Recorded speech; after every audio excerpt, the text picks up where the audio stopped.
आज Republican party of India व्यापारी आघाडीच्या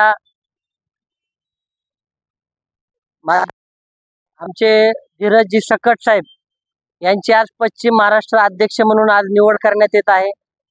सन्माननीय केंद्रीय सामाजिक न्याय मंत्री रामदासजी आठवले साहेबांच्या व आमचे प्रदेश अध्यक्ष पोपटशेठ घनवट साहेब व आमचे महाराष्ट्र राज्याचे सचिव सचिनजी वाघमारे साहेब यांच्या सर्वांच्या आदेशानं मी स्वतः त्यांची निवड करत आहे।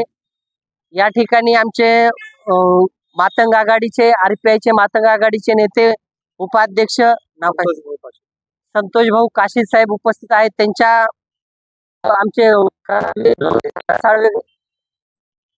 स्मारक समितीचे अध्यक्ष बाबूभाई पाटोळे व आमचे मित्र या ठिकाणी या सर्वांच्या उपस्थितीत सकट साहेबांची निवड करण्यात आली। त्यांना मी पुढील वाटचालीस हार्दिक हार्दिक शुभेच्छा देतो।